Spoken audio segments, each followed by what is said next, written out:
The day my son told me I was too elderly for Christmas dinner was the day I decided to rewrite my will. After 47 years of motherhood, 3 decades of professional success, and a lifetime of careful financial planning, I discovered I was nothing more than an inconvenience to the very people I had sacrificed everything for. That revelation hurt worse than the arthritis that had slowly claimed my hands after years of typing financial reports. But what my family didn't realize as they uninvited me from their table was that I controlled a $20 million fortune. And I was about to ensure they'd never see a penny of it. Before we jump back in, tell us where you're tuning in from, and if this story touches you, make sure you're subscribed, because tomorrow I've saved something extra special for you. My name is Josephine Merritt. At 67, I'd built a life most would envy. After losing my husband Rowan to cancer 12 years ago, I'd transformed our modest investment portfolio into a small fortune through careful strategy and an uncanny talent for recognizing emerging market trends. My career at Westlake Financial had earned me the nickname the Oracle among my colleagues. While I never flaunted my wealth, I took quiet pride in knowing my son Dresden and his family would someday inherit comfort beyond anything they'd imagined. Dresden had always been ambitious, perhaps too ambitious. As a child, he'd demand 2 bedtime stories instead of 1, insist on extra dessert, negotiate later curfews as a teenager. I admired his determination, even when it sometimes bordered on entitlement. When he married Cordelia Voss, the daughter of pharmaceutical executives, I welcomed her into our family with open arms and an open heart, despite her tendency to appraise everything and everyone in terms of their market value. They settled in Thornfield Estates, an exclusive neighborhood that stretched their combined incomes to the breaking point. I watched them struggle silently for 3 years before offering assistance. "This is just a small gift," I'd said, transferring $300,000 into their account. "Consider it an advance on your inheritance. No strings attached." The relief on Dresden's face had been worth every penny. "Mom, I don't know what to say," he'd stammered, eyes welling with tears. "Use it wisely," I'd replied. "That's thanks. Enough."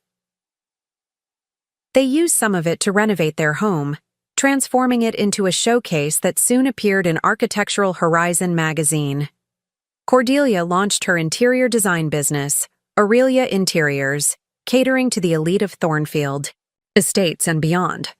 Dresden upgraded his car to the luxury model he'd coveted. None of this bothered me. I wanted them to enjoy life while they were young enough to truly savor it.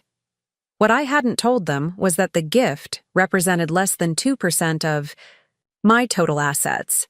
After a lifetime of prudent living and strategic investments, I'd amassed just over $20 million, a fact known only to myself and my financial advisor, the unflappable Octavia Winters.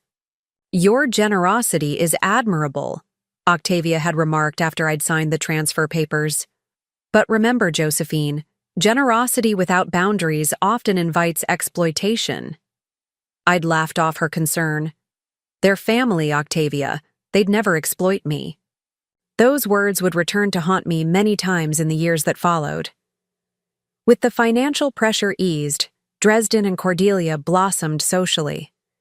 Their circle expanded to include the Harrimans, the Coltranes, and the notorious Westbrook family, whose old money had influenced local politics for generations. I was invited to their dinner parties initially, but gradually, the invitations became less frequent. "It's just shop talk, Mom," Dresden would explain. "Boring business networking. You'd hate it." I didn't press the issue. Instead, I focused on my grandchildren, Emerson, Marlo, and little Zadie. They became my world, while Dresden and Cordelia climbed social ladders. I drove carpool, attended school concerts, supervised homework, and created the kind of memories I treasured from my own childhood. I taught Emerson to play chess, helped Marlo discover her passion for astronomy, and spent countless hours reading to Zadie, whose imagination seemed as boundless as the night sky. On weekends, I often took them to my lakeside cabin in Mistwood Cove, a secluded paradise I'd purchased with my first major investment returns. There, we'd swim in summer, ice skate in winter, and gather around bonfires to roast marshmallows and tell stories as stars wheeled overhead. "Why don't Mom and Dad ever come here?" Marlo asked once, gazing across the moonlit lake. "They're busy building their futures," I'd answered carefully. Sometimes adults forget to pause and look at the stars. What I didn't say was that Cordelia had dismissed my beloved cabin as rustic and primitive, despite its modern amenities and stunning location.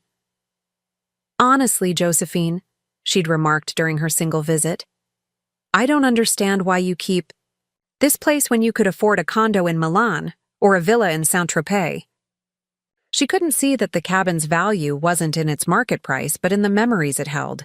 Rowan teaching Dresden to fish off the dock, our family gatherings when my sister Beatrice was still alive, the quiet mornings when mist rose from the water like dreams taking flight. Some treasures can't be measured in dollars. The children understood, though. They treasured our weekends at the lake, collecting pine cones and interesting rocks, spotting deer at dawn, falling asleep to the sound of loons calling across the water. During those precious days, I felt truly alive, truly valued. Back at their home, however, I increasingly felt like an accessory, useful for childcare and household management, but otherwise unnecessary. Dresden's calls became perfunctory, usually ending with requests. "Mom, can you take Emerson to his dental appointment? Thursday? We've got the Westbrook Gala." Or, "Would you mind keeping the kids overnight? Cordelia's showcasing a project in Oak Ridge." I never refused. How could I? These were my grandchildren, my flesh and blood. If helping with them meant Dresden and Cordelia could advance professionally, wasn't that worthwhile?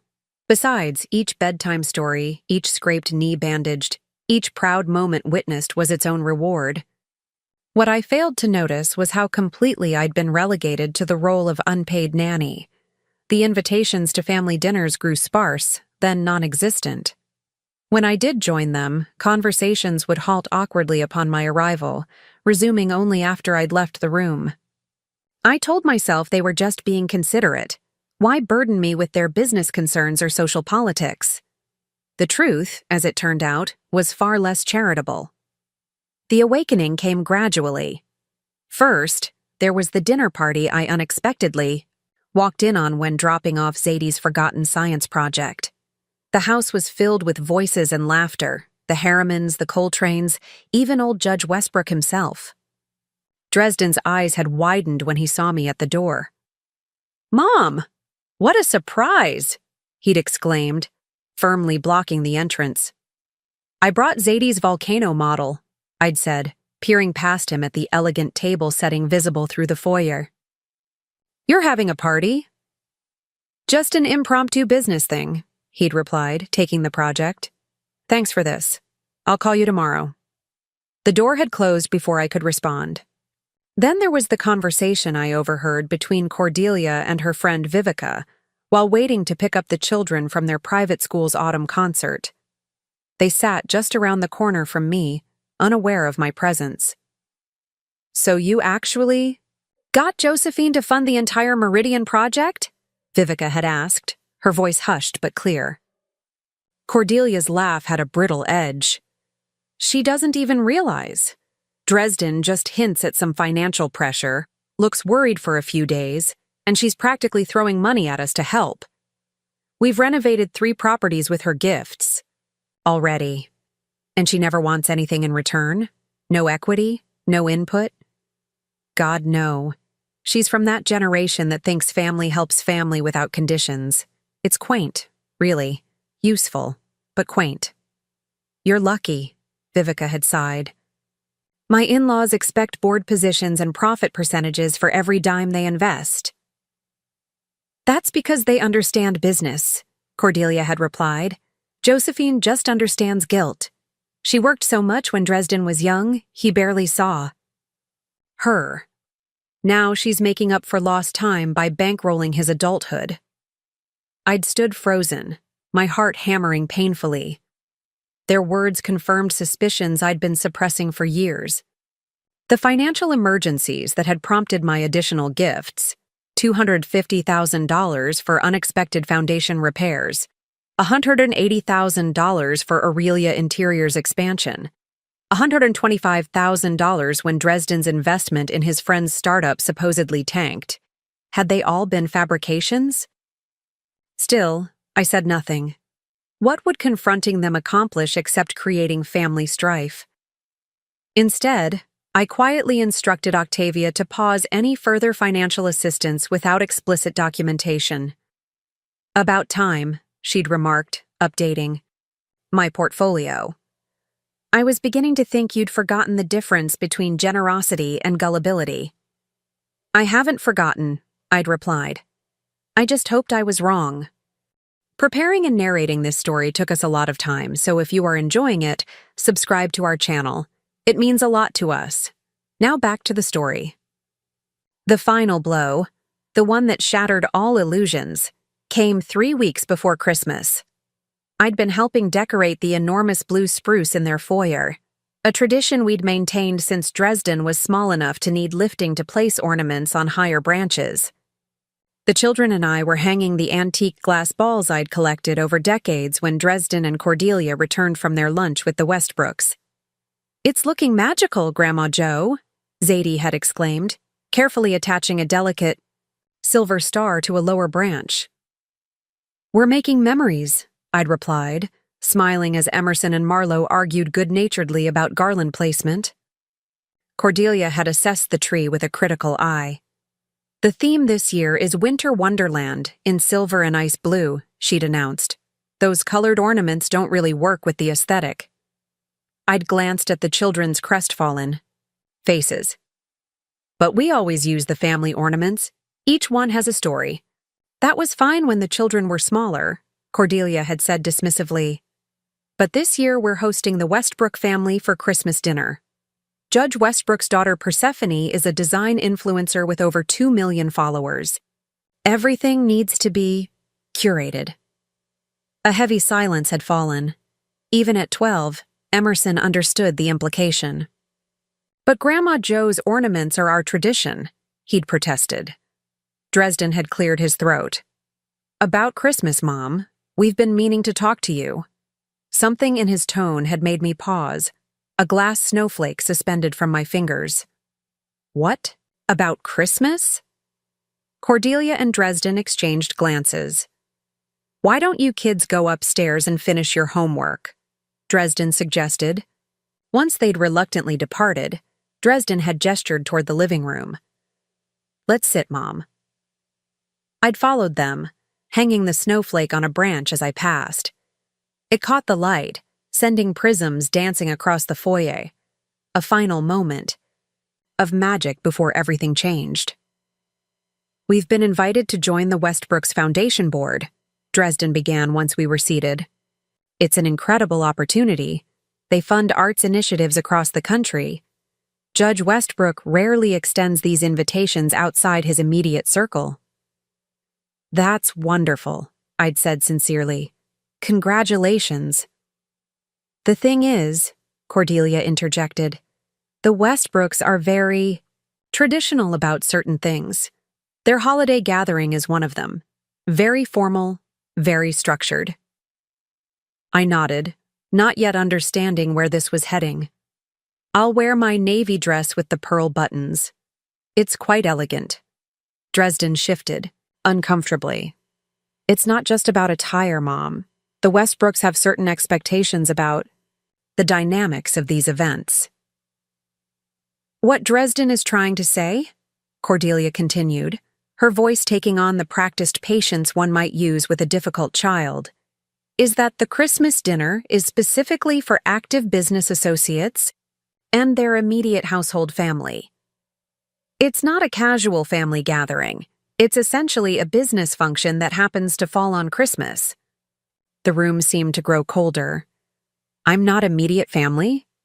Dresden wouldn't meet my eyes. "Of course you are, Mom. It's just that." "Well, The Westbrooks are particular about the age range of their gatherings. They believe it creates a certain atmosphere, a certain energy. An age range? I repeated, my voice sounding distant to my own ears. Cordelia nodded, seemingly relieved I was catching on. Exactly. Everyone at the table will be under 60. It's just their preference. Nothing personal. Nothing personal, I echoed. You're excluding me from Christmas dinner with my only grandchildren because I'm too old, and it's nothing personal? Dresden winced. Mom, please don't put it like that. We're just trying to navigate some complex social waters here. This connection to the Westbrooks could secure the children's future. Their foundation could fund Emerson's college, support Marlowe's scientific aspirations. Judge Westbrook's endorsement opens doors we couldn't access otherwise, Cordelia added. Surely you understand we have to respect their preferences, unconventional as they might seem. I sat very still, years of business negotiations having taught me the value of composure in moments of crisis. And what do the children think about spending Christmas without their grandmother? Another uncomfortable exchange of glances. We thought we'd bring them to your place the day after, Dresden offered. You could do your own Christmas celebration then. I see. I stood up slowly, smoothing non-existent wrinkles from my slacks. And what reason will you give them for my absence at the actual Christmas dinner? Cordelia smiled blandly. We'll simply explain that sometimes adults have separate celebrations, just like they might have separate birthday parties with different groups of friends. The comparison, equating my relationship with my grandchildren to casual friendship, struck like a physical blow. But decades in finance had taught me when to hold and when to fold. This was not the moment for confrontation. If you'll excuse me, I said quietly, I think I'll head home now. Mom, don't be upset, Dresden pleaded, following me to the foyer. It's just one dinner. I paused by the tree, gazing at the collection of ornaments we'd hung. Tangible. Pieces of our family history now deemed aesthetically unsuitable. It's never just one dinner, Dresden. It's a choice about what, and who, truly matters. As I reached for my coat, Marlowe appeared at the top of the stairs. Grandma Jo, are you leaving? We haven't finished the tree. Another time, sweetheart, I called up, forcing brightness into my voice. Grandma has some important things to take care of. Driving home through the early winter darkness, I felt something crystallize within me, a clarity I hadn't experienced since the days after Rowan's death when I'd had to reimagine my entire future. I wasn't angry. I was awake. The family I'd sacrificed for, the son I'd championed, the grandchildren I adored, they existed within a household that valued status over connection, appearance over substance, social climbing over familial bonds. I wasn't being excluded from a dinner. I was being erased from the narrative. By the time I pulled into my driveway, I'd made my decision. The next morning, I called Octavia and requested an urgent meeting. Bring the estate planning documents, I instructed. All of them. It's time for a complete revision. Significant changes? She'd asked, professional as always. You might say that, I replied. I've just discovered what my legacy shouldn't be. 2 days later, I sat across from Octavia in her office as she reviewed my new instructions, her expression shifting from surprise to something approaching admiration. This is unprecedented in my experience, she remarked, setting down her pen. Are you absolutely certain? I thought of the ornaments being removed from the tree, of conversations that stopped when I entered rooms, of the casual cruelty in Cordelia's voice as she dismissed decades of tradition. Most of all, I thought of the look on Dresden's face as he explained why his mother wasn't welcome at Christmas dinner. I've never been more certain of anything in my life, I answered. Now tell me about the Thornfield Scholarship Foundation again. I believe $20 million could fund quite a few dreams, especially for students without family support. Octavia smiled slowly. The Westbrooks have been the primary donors since its inception. With your contribution, you'd essentially be taking over their position as lead benefactor. The foundation would likely be renamed in your honor. I leaned back in my chair, a sense of purpose washing through me. Perfect. And the cabin? As discussed, it would go into a trust for your grandchildren, accessible when they turn 25, with the stipulation that it can never be sold or commercially developed. And Dresden and Cordelia?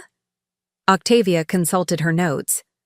A token, inheritance of $5,000 each, as required by law to prevent contestation of the will. For a moment, I pictured their faces when they learned the truth, that the mother they'd dismissed as too elderly for their prestigious dinner table had redirected a fortune they'd assumed was their birthright, not to punish them, but to preserve something more valuable than money, integrity. Excellent, I said, reaching for the pen. Let's make it official.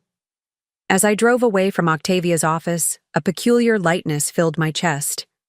For the first time in years, I felt unburdened, not just from financial expectations, but from the weight of constant disappointment.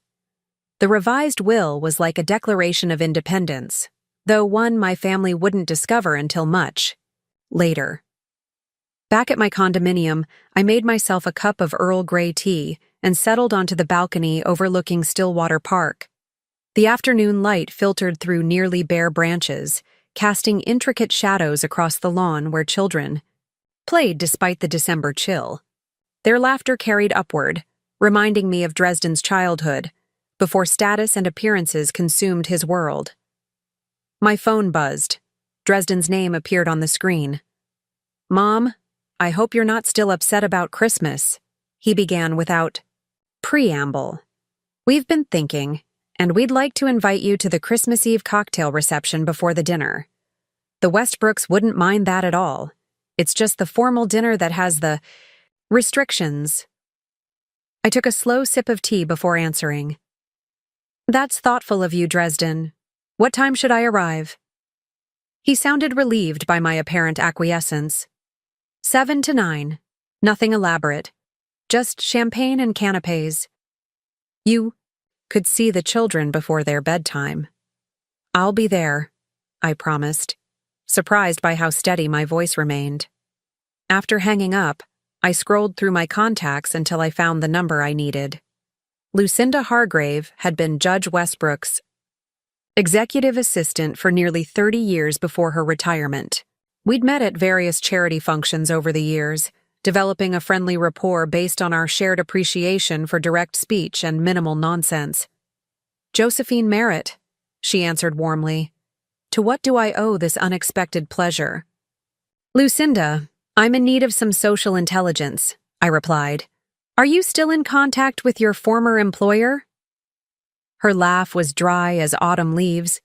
"Fortnightly lunches without fail. The judge may be semi-retired, but he still relies on me to keep him informed of all the relevant gossip. What's your interest in Atticus Westbrook?" I explained the situation, Dresden and Cordelia's networking ambitions, the Christmas dinner, exclusion, my suspicions about the judge's supposed age restrictions for social events. Lucinda's ensuing silence spoke volumes before she finally responded. "Josephine, I've organized Atticus Westbrook's holiday gatherings for 27 years. I can assure you with absolute certainty that he has never, not once, expressed any preference regarding the age of his dinner guests. In fact, his own mother attended every Christmas until her passing at 92. Though I'd suspected as much, hearing it confirmed sent a cold current through me. "I see."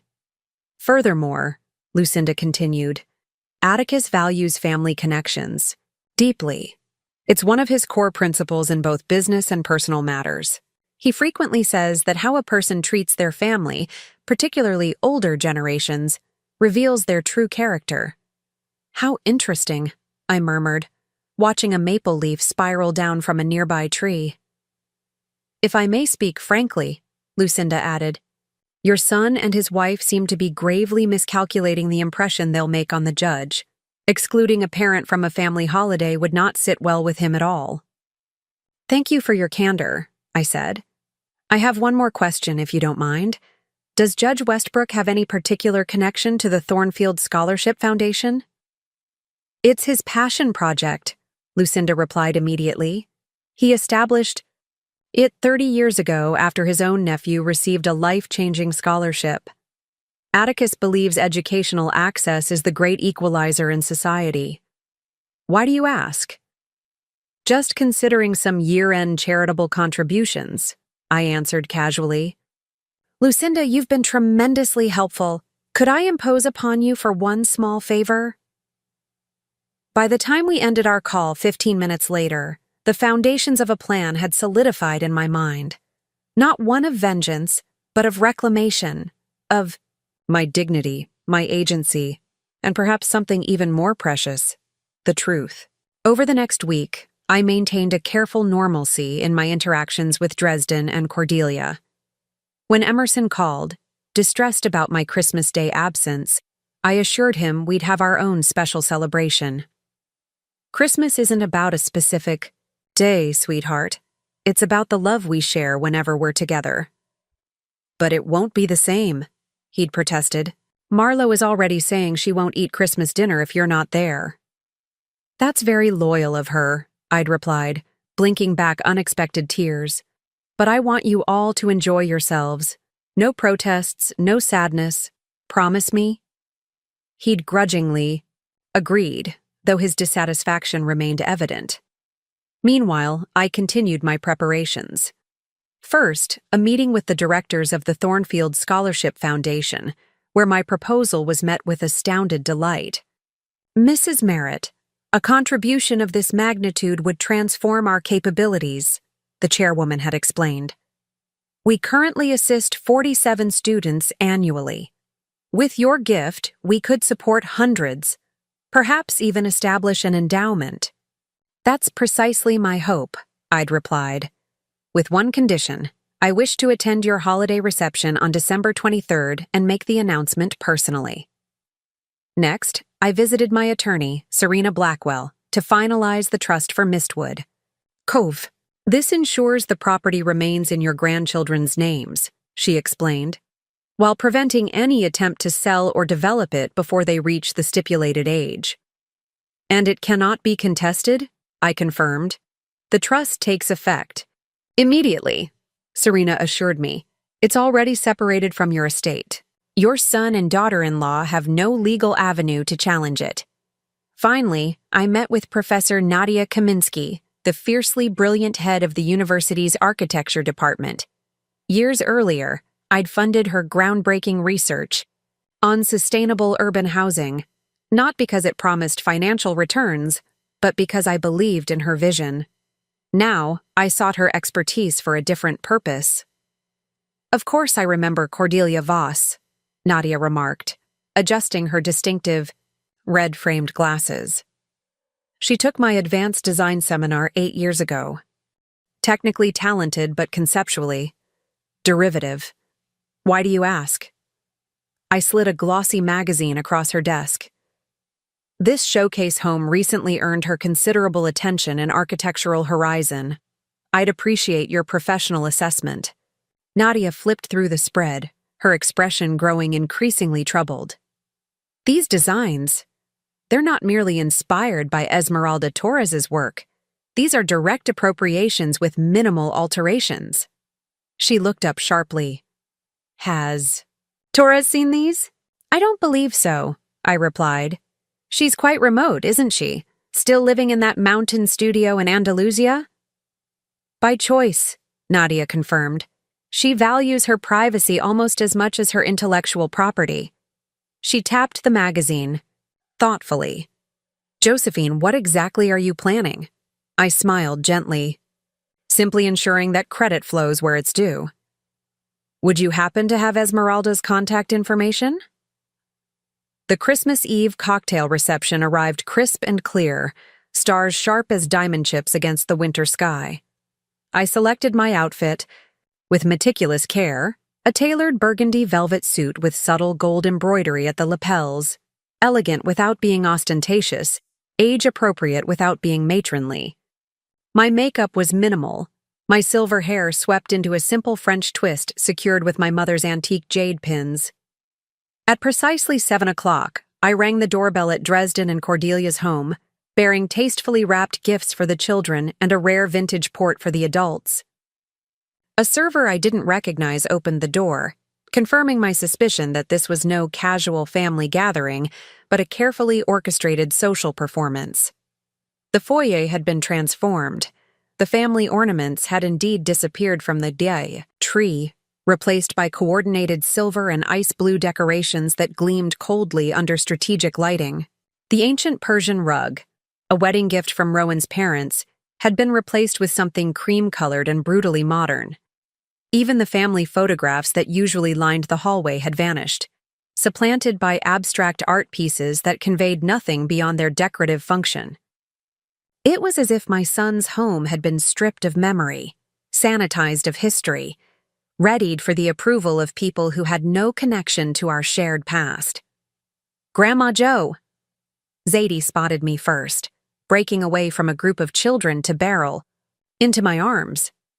At 7, she still possessed the uncomplicated affection that older children learn to moderate in public settings. "You came. I told Emerson you would." I hugged her tightly, breathing in the clean scent of her hair. "I wouldn't miss seeing you tonight, sunshine." Marlo approached next, her movements more measured at 11 but her eyes bright with genuine pleasure. "Mom said you'll come to our house the day after tomorrow for another Christmas." "That's right," I confirmed. "We'll have our own celebration." Emerson hung back, his 12-year-old dignity preventing the exuberant greeting his siblings had offered, but the relief in his expression spoke volumes. I crossed to him, respecting his newfound reserve by simply squeezing his shoulder. "You look very handsome in that suit, young man." His posture relaxed slightly. "Dad made me wear a tie. It's choking me." "A small sacrifice for grandeur," I said solemnly, prompting a reluctant smile. Dresden appeared then, looking simultaneously pleased and anxious at my arrival. "Mom, you're right on time. Come meet everyone. The Coltranes are eager to reconnect, and the Harrimans brought their son who's considering Westlake Financial for an internship." I allowed him to guide me through the crowded living room, exchanging pleasantries with faces both familiar and unknown. The conversation flowed easily. Decades navigating corporate circles had equipped me well for such environments. If anyone was surprised by my poise or articulation, if they'd expected a doddering caricature based on Dresden and Cordelia's representations, they concealed it admirably. Cordelia circulated through the room like a hummingbird, never alighting anywhere for long, her laughter too bright, her gestures too expansive. She wore an architectural white sheath dress that emphasized her slender frame, her dark hair swept into a severe updo that contrasted sharply with the soft holiday decor. When our paths crossed, her smile tightened almost imperceptibly. "Josephine, how lovely you could join us for the reception," she said, her emphasis on the last word subtle but unmistakable. "The children were so looking forward to seeing you." "Yes, I gathered from Emerson that they're quite disappointed about tomorrow's arrangements," I replied mildly. Something flickered behind her eyes, annoyance perhaps, or concern that the children had expressed discontent. "They'll have a wonderful time. Judge Westbrook's grandniece is exactly Marlowe's age. We're hoping they'll become friends." "How convenient," I murmured. Before she could respond, the doorbell chimed. Cordelia's expression shifted to one of barely contained excitement. "That must be the Westbrooks. Dresden, darling, would you?" My son hurried to the door with the eager deference of a courtier awaiting royalty. The conversation in the room dimmed expectantly, then swelled again as Judge Atticus Westbrook entered, accompanied by a striking woman in her 60s with a silver bob and penetrating dark eyes, his wife, Imogen, and a younger couple I presumed to be their son and daughter-in-law. Judge Westbrook was taller than I expected, his posture military straight despite his 75 years.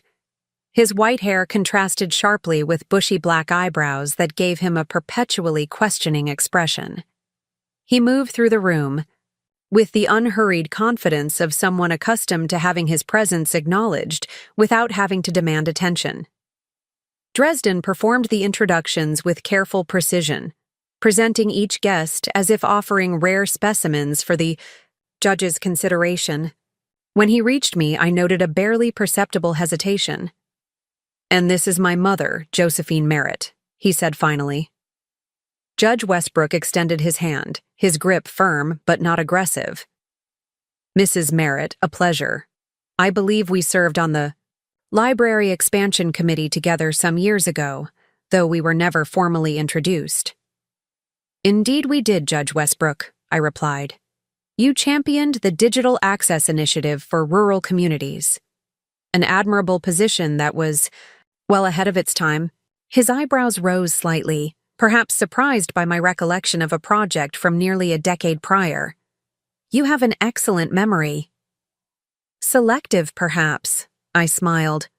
"I tend to remember worthwhile endeavors." Something in his expression shifted, a flicker of genuine interest replacing polite conversational engagement. "Josephine Merritt," he repeated, as if testing the name. "Not the Josephine Merritt who guided Westlake Financial through the 2008 crisis? The Oracle, as I recall some called you." I inclined my head modestly. "An exaggerated nickname, but yes, that was my role." "Hardly exaggerated," he countered. "Your strategy became a case study at business schools nationwide. My own portfolio benefited significantly from following your publicly shared insights." Dresden's expression had transformed from anxious pride to utter bewilderment. Cordelia hovered nearby, her smile frozen in place as she attempted to process this unexpected turn in the conversation. "You're too kind, Judge," I demurred. "Though, I admit, financial forecasting has always been something of a passion. Even in retirement, I find myself analyzing market patterns almost reflexively." "A valuable perspective," Judge Westbrook noted. "I've always maintained that seasoned judgment is an undervalued asset in today's business environment. Too many companies discard their most experienced minds in favor of younger, less tested talents." He glanced briefly at Dresden before continuing. "Tell me, will you be joining us for dinner tomorrow? I'd be most interested in hearing your thoughts on the emerging Asian markets." The moment crystallized around us. Judge Westbrook's direct gaze, Dresden's sudden pallor, Cordelia's barely concealed dismay. I allowed the silence to extend just long enough to become uncomfortable before responding. "I'm afraid not," I said finally. "I have a prior commitment tomorrow evening." "What a shame," the judge replied, genuine disappointment evident in his tone. "Perhaps another occasion then." "Actually," I continued, "I'll be attending the Thornfield Scholarship Foundation's holiday reception tomorrow night. I understand. It's a cause close to your heart." His interest visibly deepened. "Indeed it is. Though I wasn't aware you had a connection to the foundation." "A recent development," I explained. "I've been considering various philanthropic opportunities, and their mission particularly resonated with me." "Well then," he said warmly, "it seems we'll have that conversation after all, just in a different setting. Imogen and I never miss the foundation reception." Cordelia interjected with barely concealed anxiety. "How lovely! But surely nothing compares to Christmas dinner with family, does it, Josephine? Perhaps you could attend the reception another time?" Judge Westbrook turned to her, his bushy eyebrows drawing together. "Family Christmas traditions are indeed sacred, Mrs. Blackett. I'm surprised you wouldn't prioritize having your mother-in-law at your table." Cordelia's smile remained fixed, though a flush crept up her neck. "Oh, we absolutely would normally. It's just that this year, with the children at certain ages and the dynamics of the gathering." "The dynamics?" Judge Westbrook repeated, his tone suddenly cooler. Dresden stepped in hurriedly. What my wife means is that we completely understand Mom's commitment to the foundation. We'll celebrate with her the following day instead. Judge Westbrook studied them both, with an expression I couldn't quite decipher, something between curiosity and assessment. I see, he said finally. Well, Mrs. Merritt, I look forward to continuing our conversation tomorrow evening. Perhaps you might share your perspective on the Foundation's endowment strategy. I've been advocating for a more diversified approach for some time. I'd be delighted, I replied. In fact, I have some specific proposals in mind that might interest you. As our conversation drew to a natural close and Judge Westbrook moved on to greet other guests, Dresden pulled me aside, his expression a study in conflicted emotions. Mom, he whispered urgently, you never mentioned you knew Judge Westbrook, or that you were attending the foundation reception tomorrow. You never asked about my holiday plans, I pointed out gently. You simply informed me I wouldn't be included in yours. His face flushed. That's not fair. We explained the situation. Did you? I held his gaze steadily. Did you explain to Judge Westbrook that you excluded me from Christmas dinner because of my age? Because that seemed to surprise him considerably. Dresden glanced anxiously. Across the room, where Judge Westbrook was now engaged in animated conversation with Emerson about the chess set displayed in the corner. Mom, please don't create a scene. This evening is important to us. I'm aware of how important it is, I assured him. That's why I haven't mentioned to the judge that you lied about his preferences regarding the age of his dinner guests. The color drained from Dresden's face. What are you talking about?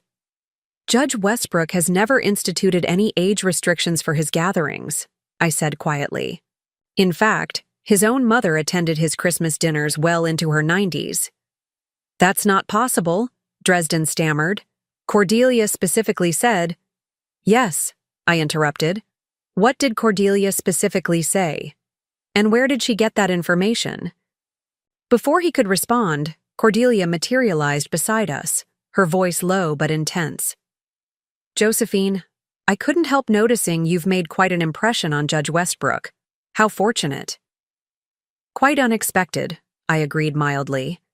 Especially, given your concerns about how someone my age might impact the dinner's atmosphere. Her smile remained in place, though it didn't reach her eyes.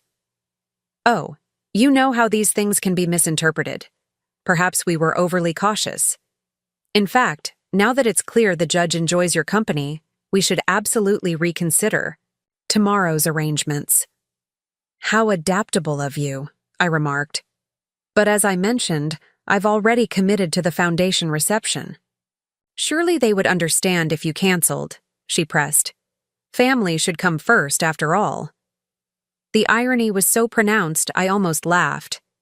Instead, I patted her arm gently. I completely agree. Family should come first. How wonderful that we share that value. Before she could formulate a response, I excused myself to speak with the children, who had been watching our exchange with undisguised curiosity. As I moved away, I heard Cordelia hiss to Dresden, "Fix this, now." The remainder of the evening unfolded with a peculiar dual reality.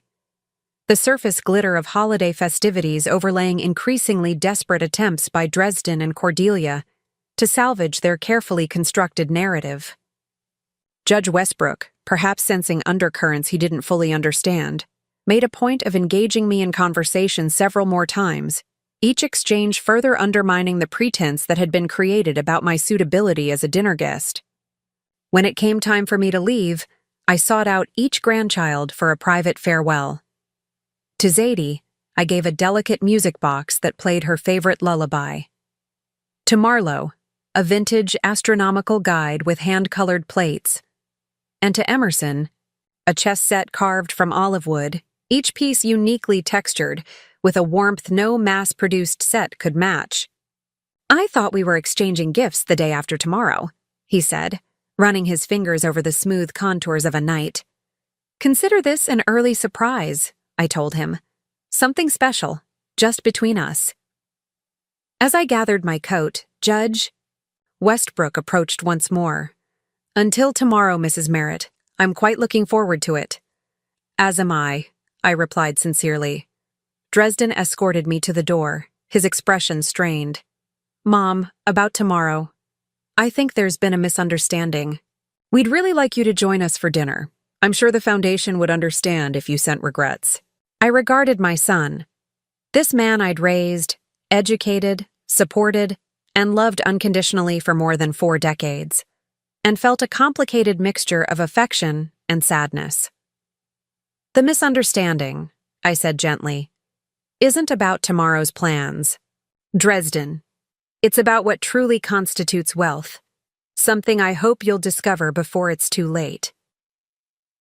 Before he could respond, I kissed his cheek and stepped into the crisp December night, leaving him framed in the doorway of his impressive home, surrounded by all the trappings of success yet missing its substance entirely.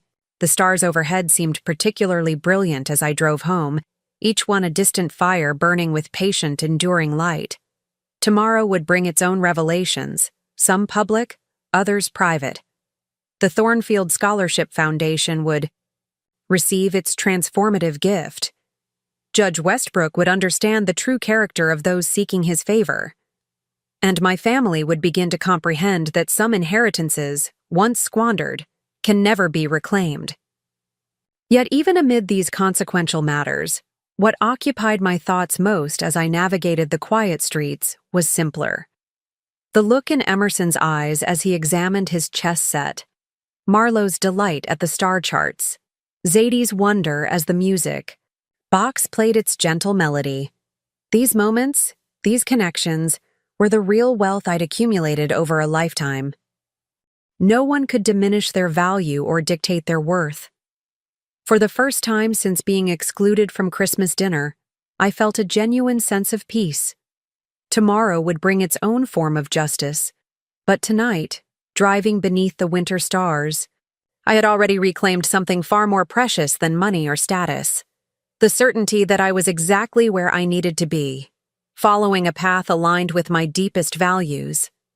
And in that alignment, I had found freedom. The Thornfield Scholarship Foundation's holiday reception was held in the grand ballroom of the Harrington Hotel, a century-old landmark with soaring ceilings and Art Deco details that had survived numerous renovation attempts by modernizing hoteliers. I arrived precisely at 7, wearing a midnight blue evening gown with subtle beading that caught the light as I moved, elegant without being ostentatious, refined without trying to appear younger than my years. The event was already in full swing, the room filled with the city's philanthropic elite, engaging in the carefully choreographed dance of social and charitable networking. Waiters circulated with champagne and hors d'oeuvres, while a string quartet played softly in the corner, their classical selections providing a cultured backdrop to the evening's proceedings. "Mrs. Merritt!" Evelyn Thornfield herself approached as I handed my wrap to the coat check attendant. In her mid-70s, Evelyn retained the athletic bearing of the championship swimmer she'd been in her youth. Her handshake was firm, her smile genuine. "I'm delighted you could join us tonight. Your contribution has already created quite a stir among our board members. I appreciate your discretion in keeping the details confidential until the formal announcement," I replied. "Of course," she nodded. "Though I must confess, it's been difficult to contain my excitement. A gift of this magnitude will transform what we're able to achieve." She gestured toward the center of the room where clusters of people engaged in animated conversation. "Judge Westbrook has been asking about you. He seemed quite intrigued when I mentioned you'd be making a significant announcement this evening." "We had a brief but pleasant conversation yesterday," I explained. "He wasn't aware of my connection to the foundation." Evelyn's eyes twinkled with mischief. "Few people are, my dear," which will make tonight all the more memorable. She took my arm. "Come, let me introduce you to some of our scholarship recipients. Their stories are the true heart of our work." For the next hour, I mingled among the guests, meeting current and former scholarship students whose lives had been changed by the foundation's support. There was Malik Jefferson, now completing his medical residency after growing up in foster care. Sophia Chen, whose groundbreaking research in sustainable agriculture stemmed from childhood experiences of food insecurity. And Darius Williams, a first-generation college student whose engineering innovations were already drawing attention from major tech firms. Each story reinforced my conviction that I was making the right choice. These young people didn't just need financial assistance, they needed belief in their potential, investment in their dreams, champions for their aspirations. Everything I had once hoped to provide for Dresden and, later, for my grandchildren. I was deep in conversation with a young woman pursuing architectural preservation when a familiar voice spoke from behind me. Josephine Merritt. Twice in as many days. What a pleasant surprise. I turned to find Judge Westbrook, impeccable in a classic tuxedo, his wife Imogen equally elegant in a deep emerald gown that complemented her silver hair. Judge Westbrook, Mrs. Westbrook, how lovely to see you again. Please, call me Atticus, he insisted. And this is Imogen. Formality has its place, but among people with shared passions, I prefer directness. Atticus and Imogen, then, I agreed. And you must call me Josephine. Imogen's smile was warm, her handshake firm. Atticus mentioned meeting you yesterday. He was quite impressed by your insights on market volatility. Your husband is generous in his assessment, I demurred. We barely scratched the surface of the topic. Which is why I'm hoping we might continue that conversation, Atticus said. Particularly as it relates to the Foundation's endowment strategy. Evelyn mentioned you have some thoughts on the matter. A few preliminary ideas, I acknowledged, though tonight might not provide the ideal setting for detailed financial discussions. Perhaps lunch next week, then? He suggested. We could... He was interrupted by a commotion near the entrance. I turned to see Dresden and Cordelia being greeted by the reception staff, their expressions a study in barely contained anxiety. They scanned the room with the focused intensity of hunters tracking elusive prey. Atticus followed my gaze. Isn't that your son and daughter-in-law? I understood they were hosting a Christmas dinner this evening. As did I replied mildly. Imogen's eyes narrowed slightly as she observed them. How interesting that they've chosen to attend instead. Before I could respond, Evelyn Thornfield approached our group, her expression bright with purpose. Josephine, we're ready for the announcement whenever you are. And Judge Westbrook, Mrs. Westbrook, would you do us the honor of joining Josephine on stage? As our founding benefactor, your presence would be particularly meaningful tonight. Atticus looked momentarily puzzled but nodded his agreement. Of course, though I'm not entirely sure. Wonderful. Evelyn beamed. Let's proceed, shall we? Everyone is quite eager to hear the news. As we made our way toward the small stage at the far end of the ballroom, I caught sight of Dresden finally locating me in the crowd. His relief was palpable, even from a distance. He nudged Cordelia and began moving in my direction, only to stop abruptly when he realized where I was headed. Evelyn tapped a crystal glass with a silver spoon, the clear tone gradually quieting the room. Distinguished guests, scholars, and friends of the Thornfield Foundation, thank you for joining our annual holiday celebration. Tonight is particularly special, as we have an unprecedented announcement that will shape the future of our organization for generations to come. The room focused its collective attention on the stage where Evelyn stood, flanked by Atticus, Imogen, and myself. From my elevated position, I could clearly see Dresden and Cordelia hovering at the edge of the crowd, confusion evident in their postures. For 30 years, Evelyn continued, the Thornfield Scholarship Foundation has provided educational opportunities to exceptional students facing financial barriers. In that time, we've supported over 1,200 scholars, many of whom are with us tonight. She gestured toward the young people I'd met earlier, who stood a little straighter at her acknowledgement.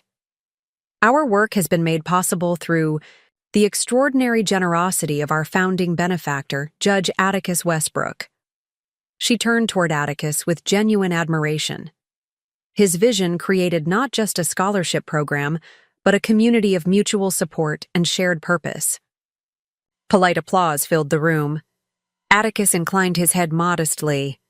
"Tonight," Evelyn's voice took on a note of barely contained excitement, "we are honored to announce a transformative gift that will exponentially expand our capacity. Please join me in expressing profound gratitude to Mrs. Josephine Merritt, who has pledged $20 million to establish the Merritt Endowment Fund for Educational Access." A collective gasp rippled through the ballroom, followed by thunderous applause. I maintained a composed smile, though I couldn't help glancing toward Dresden and Cordelia. Their expressions had transformed from confusion to shock, mouths literally agape as they processed the sum Evelyn had just announced so casually. Atticus turned to me, genuine surprise and respect in his eyes. "20 million, he murmured, extending his hand. "Josephine, this is extraordinary." I accepted his handshake with a modest nod. "Education opened every door in my life, Atticus. I'm simply passing forward the opportunity." Evelyn invited me to the microphone. I stepped forward, the room quieting once more. "Thank you for that generous introduction, Evelyn. My connection to the Thornfield Foundation is relatively recent, but its mission resonates deeply with my personal experience." I paused, gathering my thoughts. I was fortunate to receive a scholarship that changed the trajectory of my life, taking me from a childhood of financial insecurity to a career in financial management that ultimately provided security for my family and others. I could see Dresden shifting uncomfortably in the periphery of my vision. This gift honors that legacy of opportunity.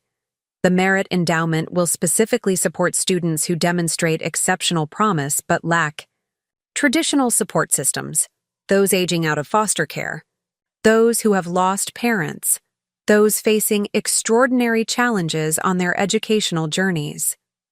Nodding heads throughout the audience indicated the message was resonating. In addition, I continued, I'm pleased to announce a special initiative within the endowment, the Merit Legacy Scholarships. These will provide full tuition, housing, and mentorship for 3 students annually who demonstrate both academic excellence and a commitment to serving others. The first recipients will be selected next fall. More applause followed. I waited for it to subside before delivering my final point. Judge Westbrook often speaks of creating ripples that extend beyond our immediate reach.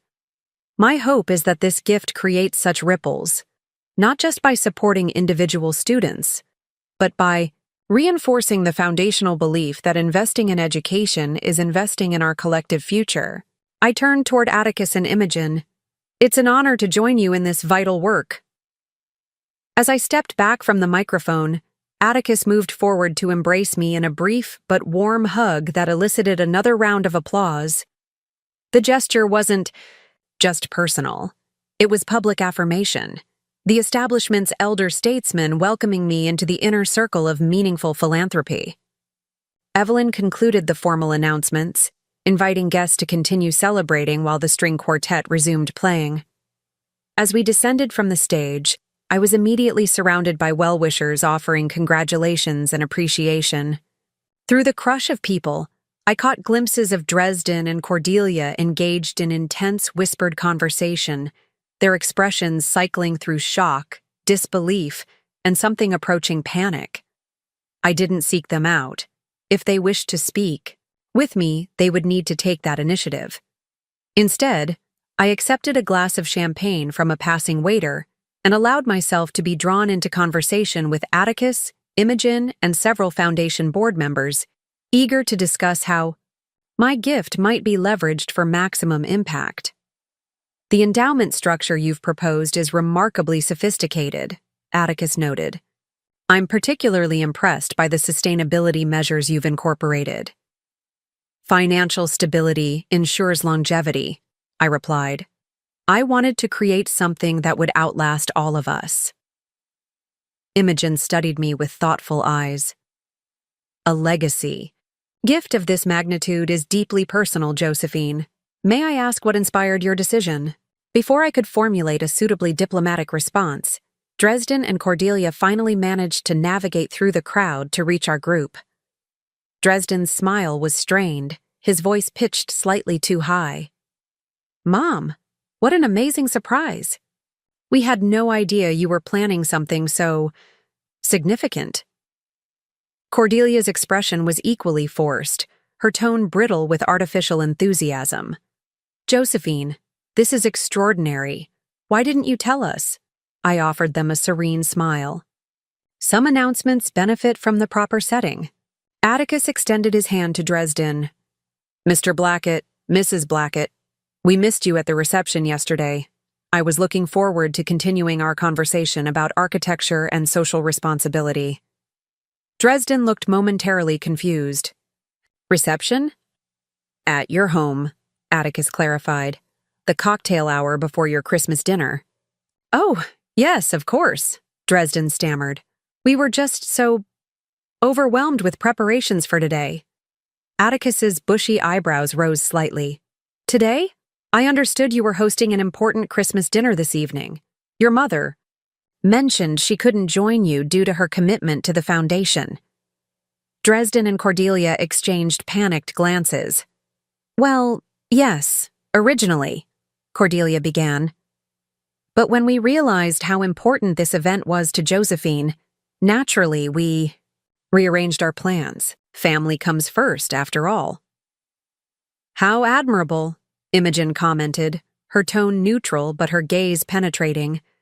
Especially on such short notice. Your other guests must have been quite understanding. Completely, Cordelia assured her with a brittle laugh. Everyone agreed that supporting Josephine tonight was the priority. Atticus nodded slowly, his expression revealing nothing of his thoughts. Indeed, when one discovers that a family member is making a $20 million charitable contribution, priorities do tend to shift rather dramatically. Dresden flinched almost imperceptibly at the implied criticism. Mom has always been extraordinarily generous. We're just amazed at the scale of this particular gesture. 20 million is certainly significant, Atticus agreed, though perhaps not surprising from someone with your mother's financial acumen. Her investment strategies at Westlake were legendary. Absolutely, Dresden nodded vigorously. Mom's always been brilliant with money. Always. I sipped my champagne, observing this performance with detached interest. The desperate scrambling, the transparent attempts to align themselves with my newly revealed resources. It was both predictable and somewhat sad. Where are the children this evening? I inquired, genuinely curious about my grandchildren's whereabouts. Dresden blinked rapidly. They're with Cordelia's aunt. We thought, given the formal nature of the event. A shame, Imogen interjected. Our grandchildren always attend the foundation reception. The scholars' stories are so inspiring for young people. Next year, definitely, Cordelia promised quickly. We'd love for them to be more involved with the foundation, especially now that it's so connected to our family. Atticus's expression remained impassive, but something in his eyes suggested he was taking Cordelia's measure and finding it wanting. Indeed, the Thornfield Foundation has always emphasized intergenerational involvement. My own children and grandchildren have found their participation deeply meaningful. A slight commotion near the entrance drew our attention. A striking woman with silver-streaked black hair had arrived, her presence causing a ripple of recognition through the crowd. She moved with the unhurried confidence of someone accustomed to being noticed, but unbothered by the attention. Cordelia's champagne glass froze halfway to her lips. Is that Esmeralda Torres? I believe it is, I confirmed mildly. Professor Kaminsky mentioned she might attend tonight. Esmeralda Torres? Atticus looked intrigued. The architectural designer? I thought she rarely left her studio in Spain. She makes exceptions for certain occasions, I explained. She and I share some professional interests. Cordelia's complexion had taken on an alarming pallor. You know Esmeralda Torres personally? We've had some illuminating correspondence. Recently, I replied, watching realization dawn in Cordelia's eyes. In fact, I believe she's particularly interested in meeting you, Cordelia. Your work has apparently caught her attention. Cordelia's glass trembled slightly. My work? The Harrington estate renovation featured in Architectural Horizon. Last month, I clarified, Esmeralda found certain elements quite familiar. Dresden glanced between us, clearly sensing danger but not understanding its source. Cordelia's designs have been very well received. Multiple publications have featured them. Yes, they have, I agreed. Though I understand attribution can sometimes be a complex issue in creative fields. Before Cordelia could respond, Esmeralda Torres herself approached our group, her dark eyes immediately focusing on Cordelia with laser-like intensity. Mrs. Blackett, I presume? Her accent was subtle but distinctive. Your recent work has been brought to my attention. I find myself intrigued by certain similarities to my own designs from 2018. Cordelia's smile was frozen, her voice barely audible. Ms. Torres, what an unexpected honor. I'm a great admirer of your work. Evidently, Esmeralda replied dryly. Perhaps we might discuss the extent of your admiration in a more private setting? I've reserved a small conference room adjacent to the ballroom. Professor Kaminsky has kindly agreed to join us. The implied threat hung in the air between them. Cordelia looked desperately toward Dresden, who appeared equally adrift in the suddenly treacherous social waters. I'm sure any similarities are purely coincidental, Dresden offered weakly. Aesthetic influences are often unconscious. Indeed, Esmeralda cut him off smoothly, which is why documentation is so essential in creative fields. My attorney has prepared quite an interesting comparison between Mrs. Blackett's published designs and my own proprietary concepts from several years ago. The parallels are remarkable. Atticus and Imogen observed this exchange with the careful neutrality of experienced social navigators, though I noted Imogen's slight nod of approval at Esmeralda's directness. Perhaps we should continue this discussion elsewhere, I suggested, gently. Tonight's focus should remain on the Foundation's work. Esmeralda inclined her head in gracious acknowledgement. Of course. My apologies for introducing a professional matter at such an event. She turned to Cordelia. We will speak later, yes? My attorney will be in touch to arrange a suitable time.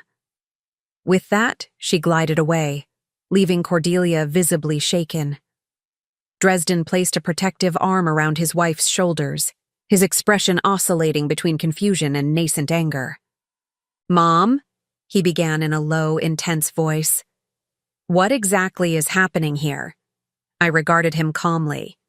I believe what's happening is truth, Dresden. Something in short supply recently. Before he could respond, Evelyn Thornfield approached once. More, her expression bright with purpose. Josephine, there are several board members eager to discuss the mentorship component of your gift. Would you mind joining us for a few moments? Not at all, I replied, setting down my empty champagne glass. I turned to Dresden and Cordelia. If you'll excuse me, duty calls. Mom, wait, Dresden protested. We need to talk. Yes, I agreed. We certainly do. But not here and not now. Perhaps tomorrow, when you're meant to come to my home for our belated Christmas celebration. The children are still expecting that, I assume. He swallowed hard. Of course, we'll be there. Excellent. 3 o'clock then. I nodded politely to Atticus and Imogen. It's been a pleasure. I look forward to our lunch next week. Art! As I walked away with Evelyn, I felt a curious lightness, as if I'd set down a burden I'd been carrying for years without fully acknowledging its weight. Behind me, I could sense Dresden and Cordelia's bewilderment, They're scrambling to reassess everything they thought they knew about me and about themselves. The evening continued its elegant progression. Champagne flowed, the string quartet played, relationships formed and reformed in the fluid social alchemy that events like this were designed to facilitate. I moved through it with newfound ease, no longer measuring my words or monitoring my demeanor to ensure I appeared sufficiently grateful for inclusion. Later, as the reception wound down, Atticus sought me out once more. "Josephine, before you leave, Imogen and I would be honored if you'd join us for Christmas dinner tomorrow evening.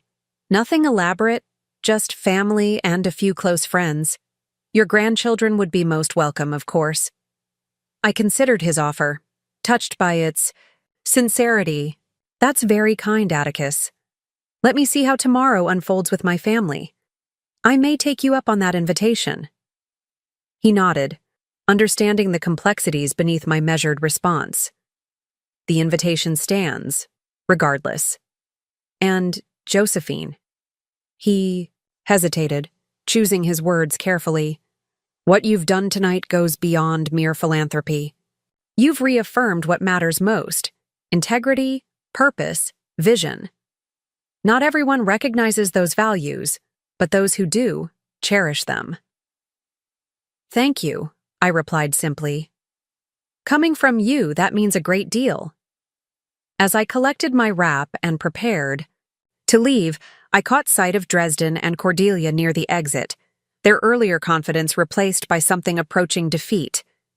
Dresden's shoulders were slumped, Cordelia's perfect posture abandoned.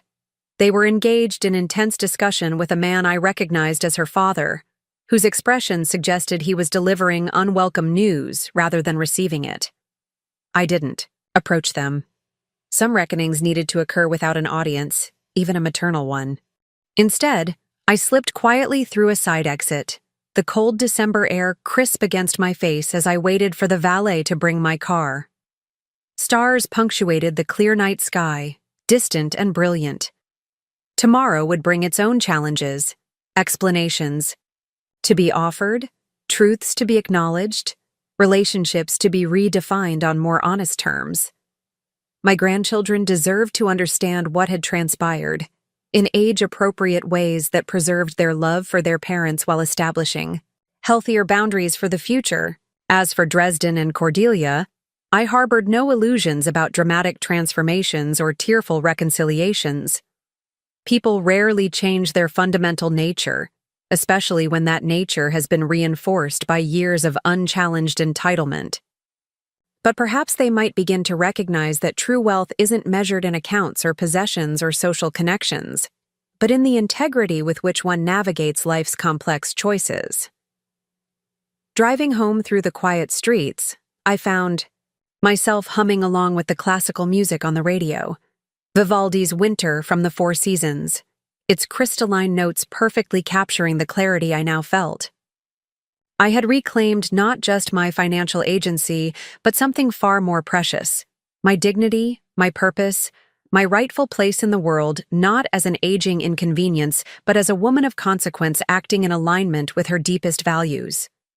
Christmas Day would dawn with new realities, new possibilities, new boundaries. But whatever it brought, I would face it with the quiet confidence of someone who had finally, after decades of giving, learned the most important lesson of all. That self-respect is the one gift no one else can provide or take away. Christmas morning dawned clear and cold, sunlight gleaming across fresh snow that had fallen overnight. I stood at my kitchen window, coffee mug in hand, watching cardinals flit between snow-laden branches in the park across the street. Vibrant splashes of red against pristine white.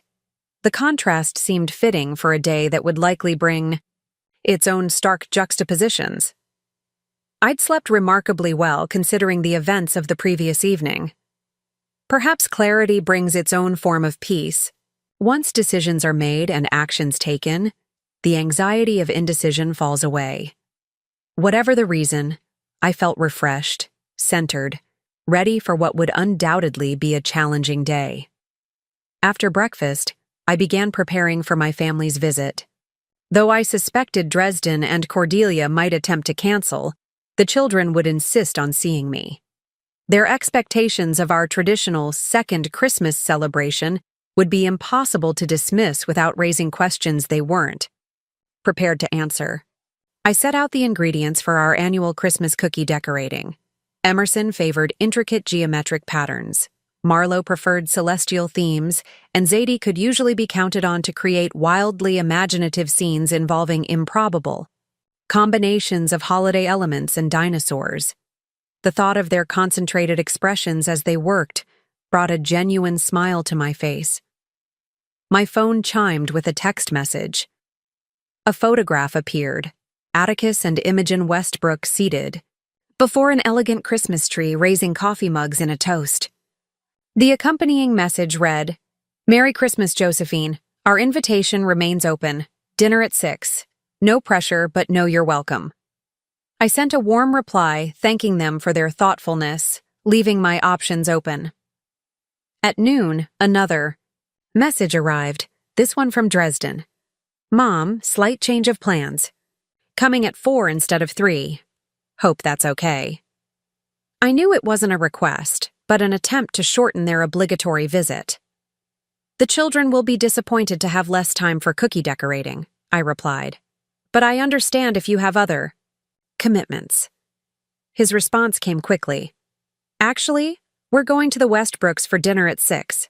Judge Westbrook called this morning and insisted. Said it wouldn't be the same without you there too." So that was it. Not a cancellation, but a recalibration. Having discovered both my financial status and my connection to the Westbrooks, Dresden and Cordelia had pivoted from excluding me to attempting to leverage my newfound social capital.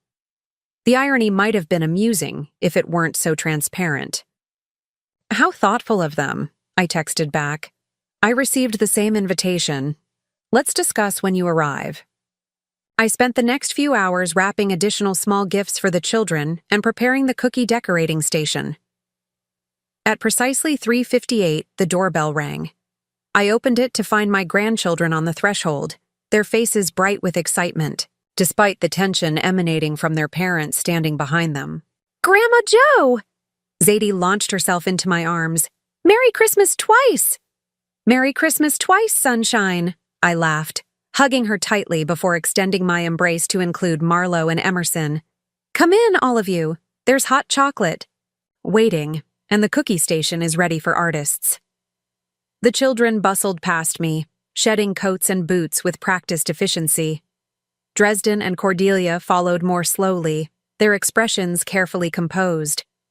Cordelia had opted for a cashmere sweater in a festive cranberry shade, while Dresden wore the forest green cardigan I'd given him last Christmas, a strategic choice, I suspected, meant to signal familial connection. "Mom," Dresden began once. The children were occupied in the kitchen. "About yesterday?" I raised a hand gently. "The children are excited about their traditions. Let's focus on making this visit enjoyable for them. We can speak privately later." Relief flooded his features. He'd been dreading the confrontation, preparing explanations and justifications that would now have to wait. Cordelia's expression remained more guarded, her posture rigid with barely contained anxiety. The potential issues with Esmeralda Torres clearly weighed heavily on her mind. "Of course," Dresden agreed quickly. "Family first, right?" I merely nodded, then led them into the kitchen where the children had already claimed their stations at the table. Emerson was meticulously organizing colored sprinkles by size. Marlowe was sketching cookie designs on a notepad, and Zadie was attempting to convince both siblings that cookies shaped like reindeer absolutely should wear tiny sunglasses made of candy. "Those reindeer are vacationing in the tropics after their big night," I suggested, joining Zadie's creative narrative. "They've earned a beach holiday." "Exactly," Zadie beamed. "See? Grandma gets it." Cordelia's phone chimed. She glanced at it, her expression tightening. "Excuse me," she murmured, stepping into the hallway. For the next hour, We immersed ourselves in the creative chaos of cookie decorating. Dresden gradually relaxed, even joining in with his own precisely executed snowflake designs that revealed the architectural precision he'd inherited from me. Cordelia returned from her call looking even more strained but made a visible effort to participate, though her attention remained fragmented. When the decorating was complete and the kitchen restored to reasonable order, I suggested the children might like to open their gifts. We moved to the living room where my modest tree stood adorned with ornaments collected over decades, many handmade by Dresden in his childhood, others gathered during travels or gifted by friends over the years. "Your tree has so much more personality than ours," Marlowe observed, examining a hand-painted glass ball from Prague. "Ours is pretty, but it looks like it belongs in a department store window." "Different styles for different purposes," I replied diplomatically. "Your mother has excellent aesthetic sense for creating beautiful spaces." Cordelia glanced up sharply, perhaps expecting sarcasm, but finding none in my tone, she relaxed marginally. "Thank you, Josephine, though I must admit, there's something appealing about a tree with history." The gift exchange proceeded with genuine delight from the children. I'd chosen their presents with particular care this year. For Emerson, a telescope with accompanying star charts and a journal for recording observations. For Marlowe, a chemistry set specifically designed for environmental science experiments. And for Zadie, an elaborate storytelling kit with puppets, costume pieces, and a digital recorder for preserving her imaginative tales. "These are perfect," Marlowe breathed, already paging through the experiment guide.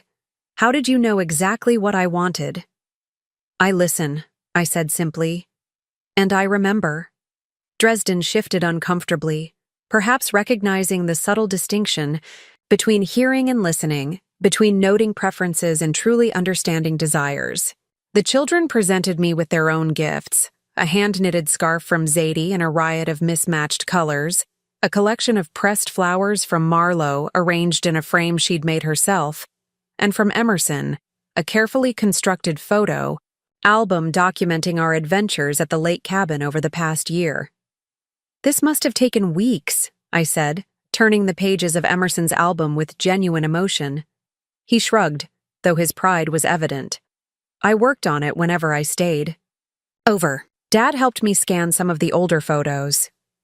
I glanced at Dresden, who managed a small smile. It was his idea entirely. I just helped with the technical aspects. From Dresden and Cordelia came an expensive bottle of perfume, lovely, but impersonal, clearly selected without particular thought to my preferences. I thanked them warmly nonetheless, recognizing it for what it was. A placeholder gift chosen during a time when they believed I occupied a very different position in their lives. As the afternoon progressed toward evening, the inevitable discussion of dinner plans could no longer be deferred. Dresden cleared his throat during a lull in conversation. "Mom, about tonight's arrangements." "Yes," I interjected smoothly. "Judge Westbrook was kind enough to invite me to join his family dinner. I understand you've received a similar invitation." "We have," Dresden confirmed, his relief at my apparent acceptance evident. "It was quite unexpected, but of course, we're honored. The children are invited as well." "How thoughtful," I nodded. Emerson looked up from his telescope assembly. "Wait, so we're all going to Judge Westbrook's house for Christmas dinner? But I thought—" "Plans change, Em," Dresden cut in quickly. "This is a wonderful opportunity for all of us." Marlowe's brow furrowed. "But yesterday you said—" "That was yesterday," Cordelia interrupted, her voice brittle with false brightness. "And today, we have a lovely invitation that includes everyone." I observed the children's confusion with quiet concern. They were old enough to recognize inconsistency, to sense when adults were being less than truthful. The moment called for candor, appropriately framed. "Your parents originally had different plans for Christmas dinner," I explained gently. "They were invited to an event they believed was for adults only. Yesterday they learned that wasn't—" the case, which opened the possibility for all of us to attend together. Dresden shot me a grateful look for the diplomatic framing. Cordelia's relief was equally palpable. "So we get to have Christmas dinner with Grandma Jo after all?" Zadie asked, her face brightening. "If Grandma wants to come?" Dresden replied, glancing at me with ill-concealed anxiety. The subtext was clear. My attendance was now vital to their social aspirations. "I'm considering it," I said truthfully. It was very kind of Judge Westbrook to include me. "Of course they included you," Emerson said matter-of-factly. "You're basically famous now.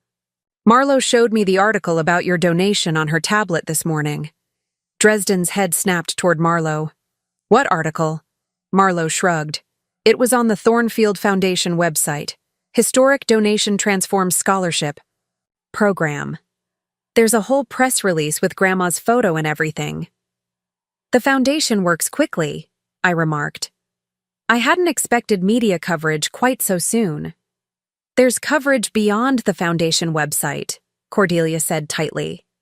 "The business section of the Tribune has an article as well. My father called this morning to ask if we knew about your substantial gift." The tension in the room thickened. The children, sensing the undercurrents, exchanged glances. "Perhaps we should continue this conversation privately," I suggested, nodding toward the kitchen. "We'll finish setting up the telescope," Emerson offered, clearly eager to escape the brewing adult discussion. Marlo and Zadie quickly agreed, gathering their gifts and retreating to the far corner of the living room. In the kitchen, Dresden immediately turned to me, his expression a complex mixture of confusion, hurt, and calculation. "Mom, why didn't you tell us about the money? $20 million. That's not just savings, that's a fortune. How long have you been keeping this from us?" The accusatory tone was striking, coming from someone who had, just days earlier, excluded me from a family holiday. "I wasn't keeping it from you, Dresden. My financial affairs are my private business, just as yours are yours." "But we're family," he protested. "Families share these things." "Do they?" I asked mildly. "You've never shared your salary details with me. Cordelia has never discussed her business revenues. Why would my finances be communicated differently?" Cordelia's laugh held no humor.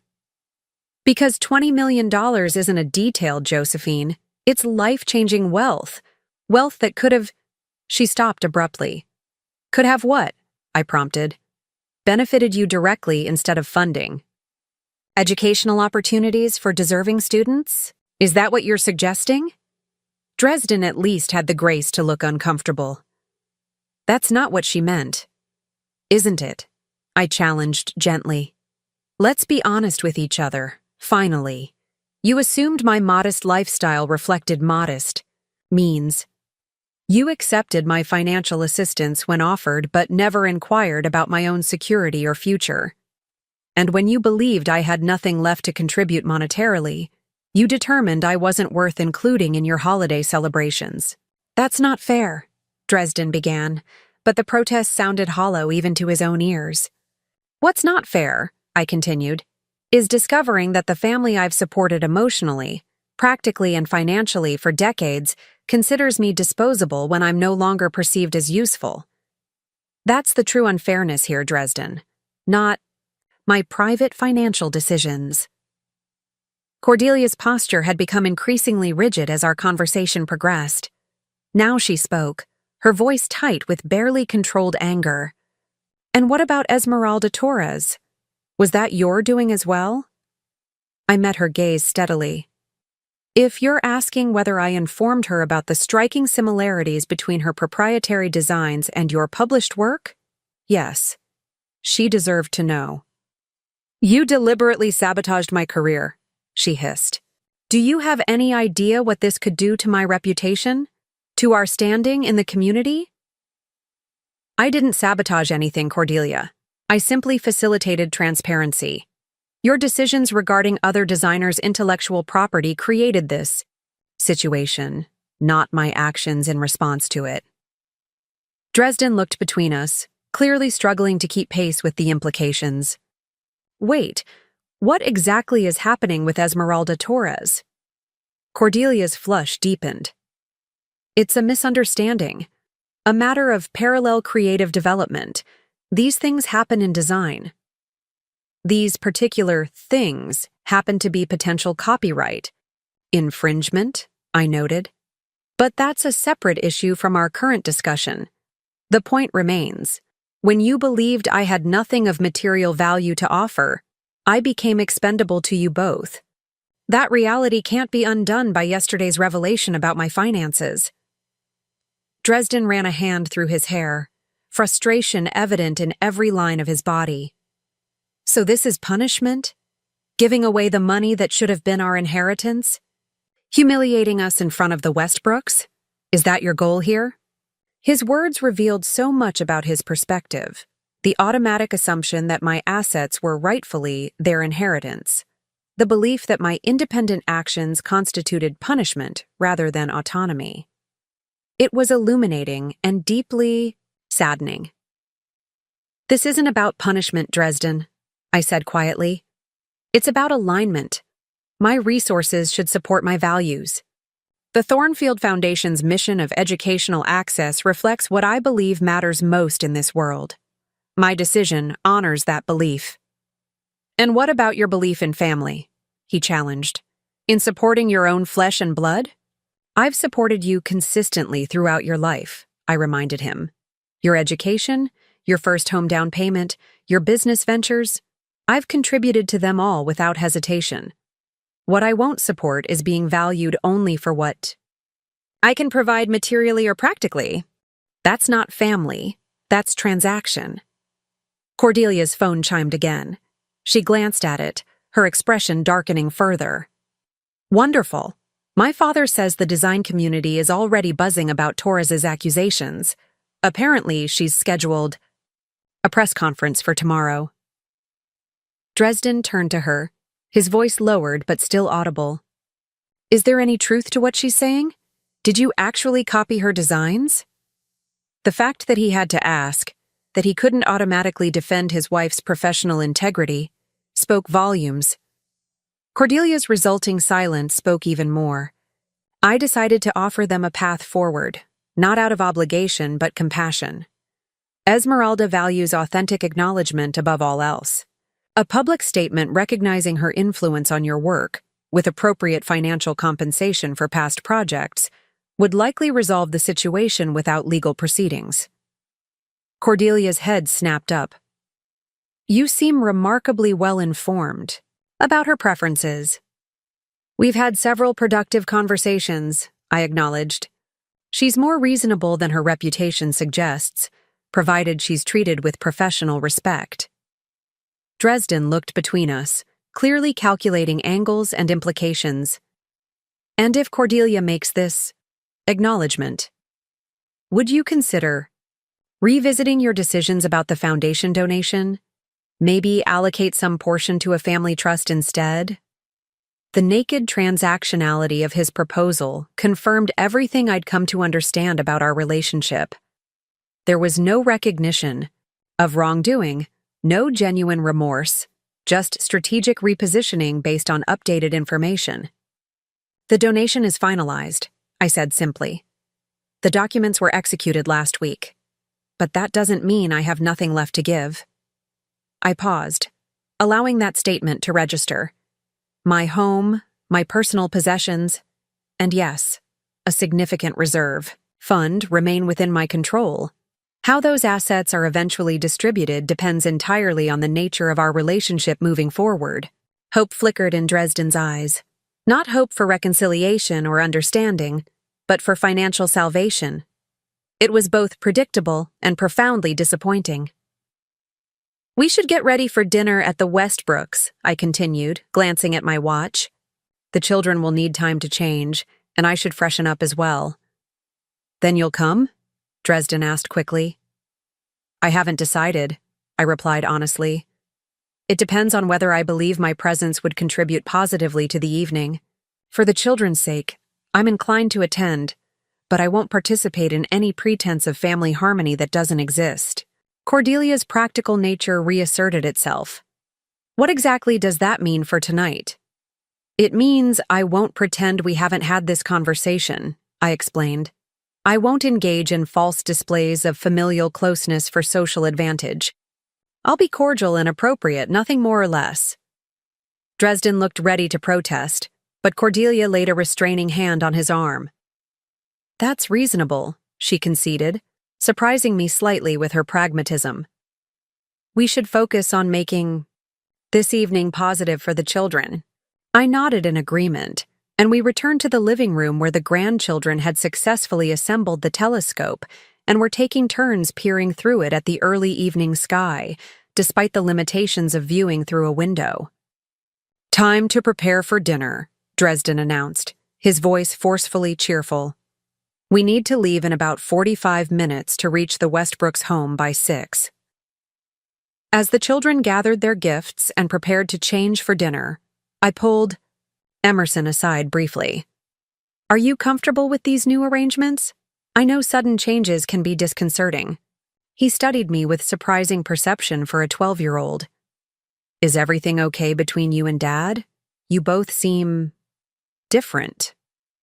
We're navigating some adult discussions, I answered truthfully. Nothing for you to worry about, but yes, things are a bit complicated right now. He nodded solemnly. Because of the money you gave away? Marlowe says it was enough to buy like 50 mansions. Partly that, I acknowledged, but more because of what the money represents. Sometimes adults forget what truly matters, and it takes time to remember. Like how Dad and Mom said you couldn't come to Christmas dinner yesterday, but now everyone wants you to come? I shouldn't have been surprised by his awareness. Children absorb far more than adults typically credit. Something like that? Yes. He considered this, then reached a decision. I think you should come tonight. Not for Dad or for fancy Judge Westbrook, but for us. It's still Christmas, and you're still our grandmother. His simple, honest framing cut through the complexities to the heart of the matter. Thank you, Emerson. That's exactly the perspective I needed. He shrugged, momentarily embarrassed by the emotional exchange. Plus, Zadie would probably cry all through dinner if you didn't come, and that would be super annoying. I laughed, squeezing his shoulder affectionately. Well, we certainly can't have that. I'll see you all at the Westbrooks then. As my family departed to change for dinner, I stood alone in my living room, surrounded by discarded wrapping paper and the sweet scent of frosted cookies.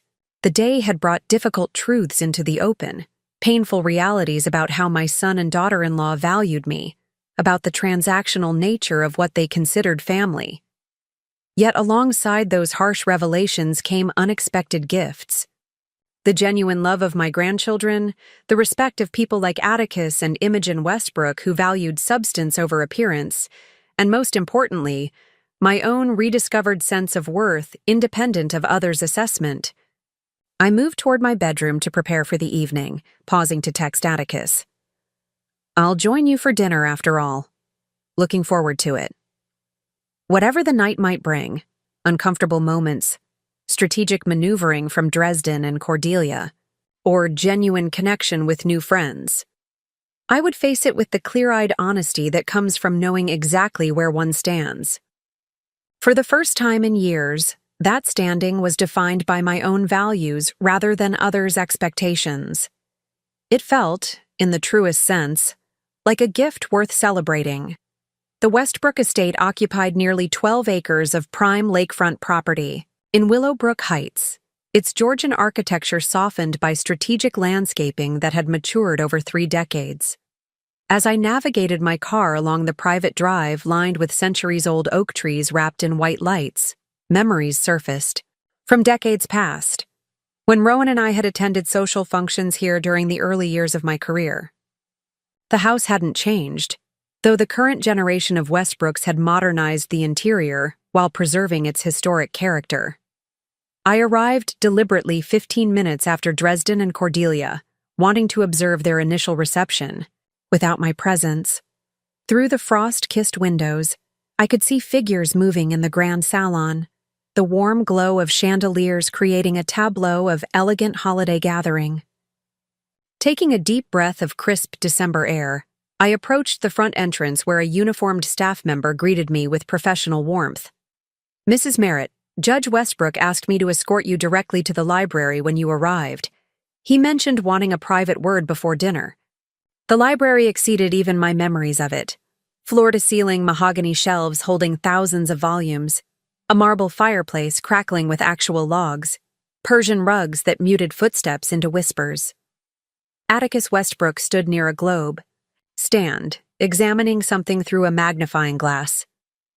He looked up at my entrance, setting aside what appeared to be an antique maritime map. "Josephine, thank you for accepting our invitation," he said, crossing the room with extended hands that clasped mine with genuine warmth. "I hope you don't mind this slight delay before joining the others." I wanted a moment to speak privately. "Not at all," I assured him. "Your library is magnificent. I could spend days exploring these shelves." He smiled, gesturing toward a pair of leather wingback chairs positioned before the fire. "Perhaps you'll have that opportunity. But first, there's something I feel you should know about tonight's gathering." Settling into the offered chair, I waited while he poured 2 glasses of amber liquid from a crystal decanter. "Sherry," he explained, handing me one. "A tradition my father maintained, and one I've continued. He said the best conversations happen before dinner, when minds are fresh but social guards are lowered." "Wise man," I observed, accepting the glass. Atticus studied the fire for a moment before speaking. "Your son and his wife arrived early this evening. During our initial conversation, they expressed considerable surprise at discovering the extent of our acquaintance. They seemed under the impression that yesterday's reception was our first meeting." "I see," I replied carefully.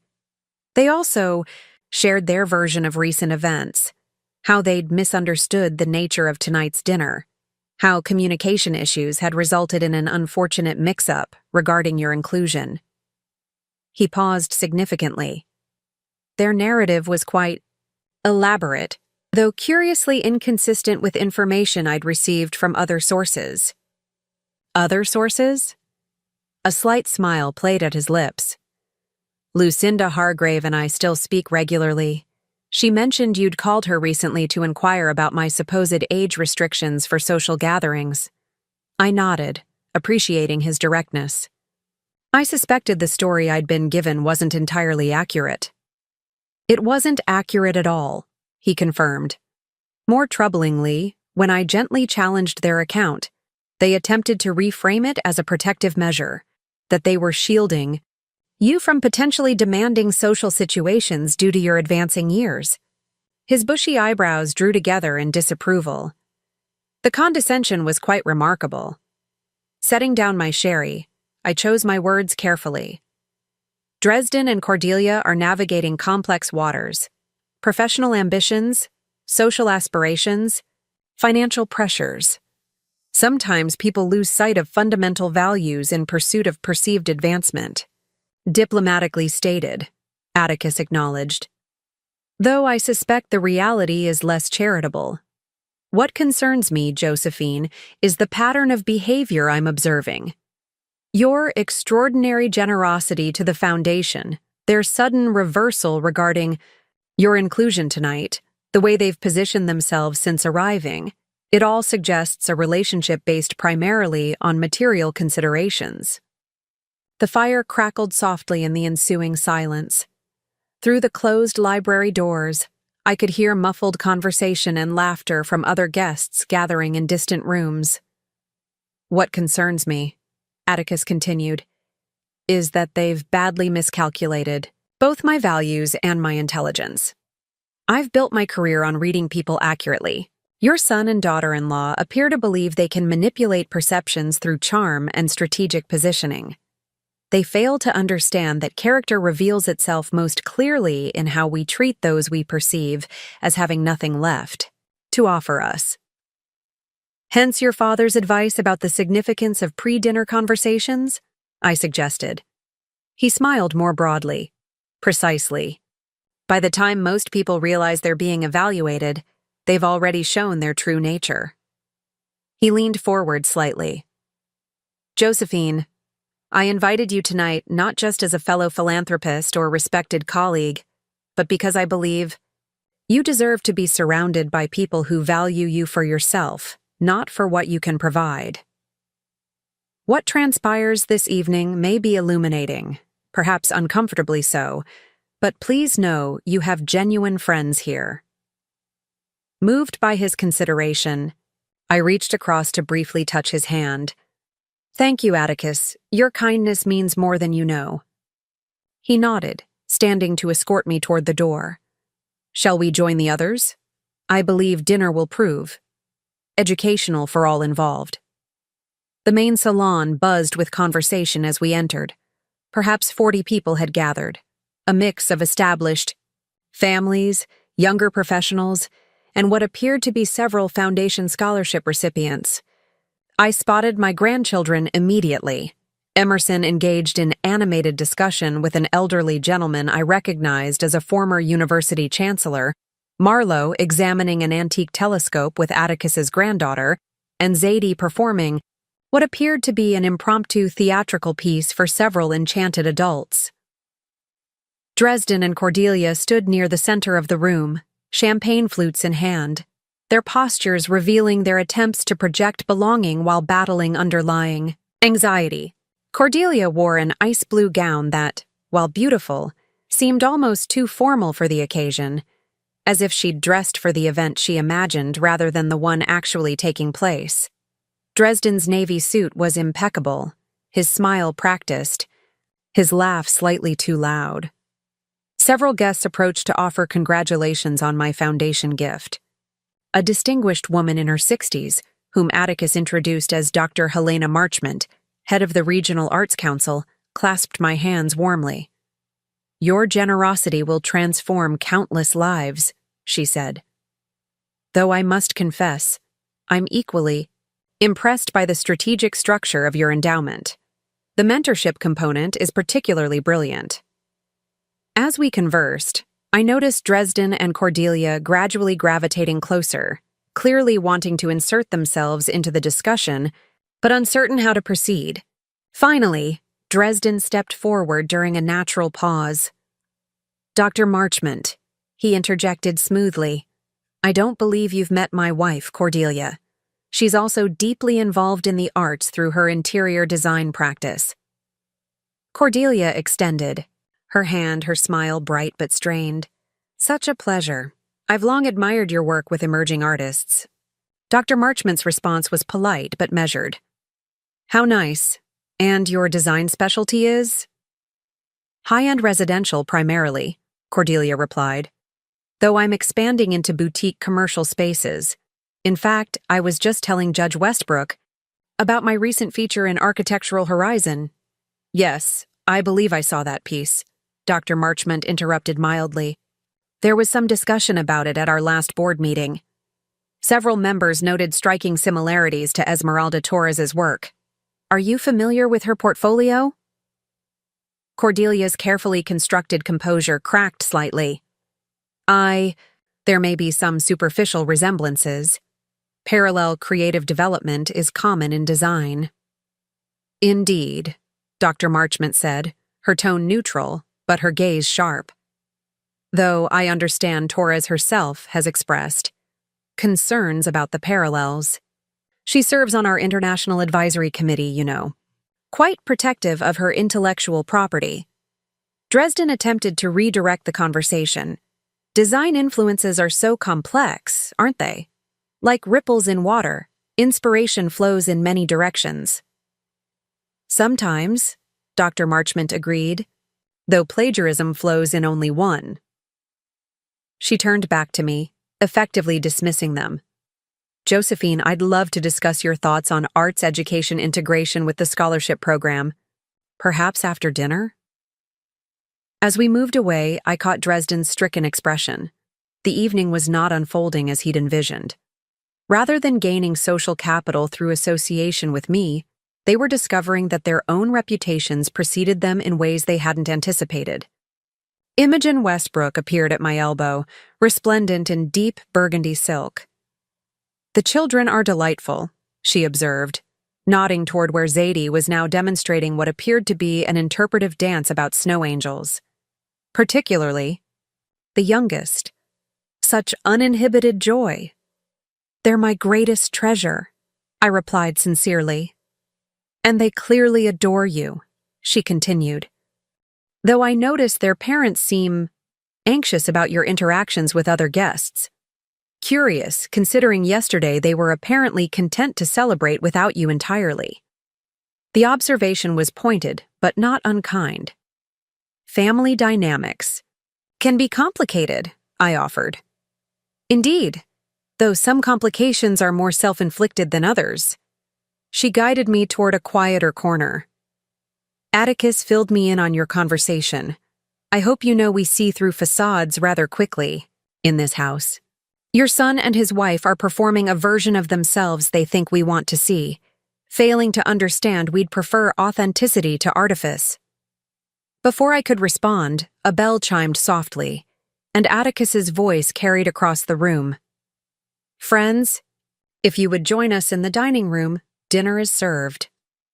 The dining room took my breath away. A table that could seat 50 had been set with exquisite care, crystal, china, and silver that spoke of generational wealth handled with appreciation rather than ostentation. Candles in hurricane glasses cast warm light across evergreen garlands, woven with white roses and silver ribbons. Place cards in elegant calligraphy directed guests to their seats. I found myself positioned between Atticus at the head of the table and Dr. Marchmont, with Imogen directly across. Dresden and Cordelia had been placed further down, separated from me by several other guests. The strategic seating wasn't lost on anyone, least of all them. I watched Cordelia's face as she discovered her placement next to a severe-looking woman I later learned was the city's leading intellectual property attorney. The children had been seated at a beautifully appointed adjacent table with other young guests, supervised by what appeared to be a professional childcare team, who kept them engaged while allowing them to feel included in the grander celebration. Zadie caught my eye and waved enthusiastically. I waved back, grateful for her uncomplicated affection. As the first course was served, a delicate butternut squash soup with truffle oil, conversation flowed naturally. Atticus proved a masterful host, guiding discussions that allowed guests to shine while subtly revealing character through their responses. The topics ranged from local politics to international art markets, from educational reform to emerging technologies. Midway through the fish course, Atticus raised a more pointed subject. "I've been reflecting on the nature of legacy," he announced to the table at large. "Not merely what we leave behind materially, but how we shape the world through our choices." Josephine's gift to the foundation exemplifies this perfectly, transforming personal success into communal opportunity. Murmurs of agreement rippled down the table. Dresden seized the opening. "My mother has always been extraordinarily generous," he declared, loudly enough to capture broader attention. "It's a value she instilled in me from childhood. The importance of giving back, of supporting others." "Indeed?" Atticus responded, his tone pleasant, but his gaze sharp. "And how do you personally embody those values, Mr. Blackett?" Dresden faltered slightly. "Well, we contribute to various causes, charitable donations, community support." "Specifics are always illuminating," Atticus pressed gently. "Which causes particularly resonate with you?" The pause that followed was telling. Cordelia attempted to assist.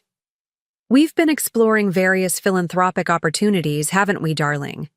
In fact, we were just discussing establishing our own foundation to support emerging designers." The intellectual property attorney beside her turned with sudden interest. "How fascinating. Will this foundation emphasize original work, or will it follow the current trend of what some call derivative inspiration?" Cordelia's knuckles whitened around her fork. Original work, naturally. Creativity should always be authentic. Agreed, the attorney continued smoothly. Though I understand there's some controversy in design circles about where inspiration ends and appropriation begins, my firm handles several high-profile cases in that arena. The penalties for infringement can be quite substantial. Dresden attempted another redirect. Speaking of authenticity, Mother, why don't you share some of your early experiences at Westlake? You've never told us much about those pioneering days. The desperation in his voice was palpable, an attempt to shift focus while associating himself with my professional success. I considered briefly before responding. Those early years taught me valuable lessons, I began carefully. Primary among them, integrity matters more than advancement. There were opportunities to cut corners, to claim credit for others' work, to prioritize personal gain over collective good. I chose differently, though it sometimes meant slower progress. And that integrity served you well, Atticus observed. Your reputation for ethical dealing became legendary in financial circles. Ethics are a luxury when you're established, Cordelia interjected, her tone sharper than intended. When you're building something from nothing, sometimes you have to make difficult choices.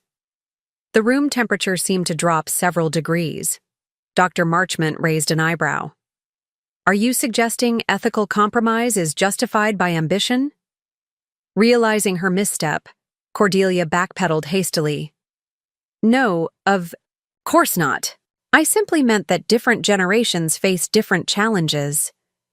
Indeed, I agreed quietly, though I've found that each generation faces the same fundamental choice, whether to build success on solid ground or shifting sand. The consequences of that choice tend to reveal themselves over time. Atticus smoothly guided the conversation to lighter topics, but the damage was done. Throughout the remainder of dinner, Dresden and Cordelia found themselves increasingly isolated, their attempts at integration meeting polite but clear boundaries. The other guests, evidently well briefed on recent events, treated them with courtesy devoid of warmth. After dinner, we moved to the conservatory for coffee and dessert. The glass-enclosed space overlooked gardens illuminated by thousands of tiny lights, creating the impression of dining among stars. Small conversation groups formed naturally, and I found myself surrounded by genuinely interesting people eager to discuss the Foundation's future and potential collaborative projects. Dresden approached during a lull, his expression combining determination and barely concealed panic. Mom, could I speak with you privately for a moment? I excused myself from the group and followed him to a quiet alcove near a fountain whose gentle splashing provided acoustic privacy. This isn't going well, he said without preamble. What specifically troubles you? I asked, though I knew the answer. Everyone here seems to know about everything. The Christmas dinner situation, Cordelia's design issues, even details about our finances I haven't shared with anyone. He ran a hand through his hair. It's like we're on trial, and no one told us the charges. You're not on trial, Dresden. You're experiencing the natural consequences of your choices. The social circles you've been desperate to enter value authenticity and integrity above surface presentations. They've observed how you treat family when you believe there's no material advantage involved. So this is punishment, he said bitterly. A public humiliation orchestrated to teach us a lesson. This is reality, I corrected gently. I neither orchestrated nor desired this situation. You created it through your decisions. What you're experiencing isn't punishment. It's the removal of illusions you've cultivated about how the world works. Before he could respond, Cordelia materialized beside us, her face flushed with wine and frustration. We need to leave, she announced. This entire evening has been a setup. That woman next to me spent 30 minutes discussing intellectual property law while staring directly at me. The Arts Council director basically called me a plagiarist, and everyone keeps mentioning your donation as if it's the second coming. The evening has revealed truths, I acknowledged. Whether you choose to learn from them is entirely your decision. Dresden's jaw tightened. What do you want from us, Mom? A public apology? Groveling? Should we wear sackcloth and ashes? The bitterness in his voice saddened me more than angered me. Even now, he couldn't see beyond transactional thinking. What gesture would restore the status quo? What performance would regain access to resources? I want nothing from you, I said simply. My choices regarding the foundation, my relationships with people here, my plans for the future, none require anything from you. What you do next is entirely for yourselves. And what about the children? Cordelia demanded. Are you planning to cut them off too? Punish them for our supposed sins? The children have a trust fund for their education and the lake cabin, preserved for their future use. They're provided for appropriately. What they won't have is an inheritance that enables the kind of entitlement that's brought us to this moment. Dresden's face cycled through emotions, anger, disbelief, calculation, and finally a dawning recognition that perhaps the situation was irreversible.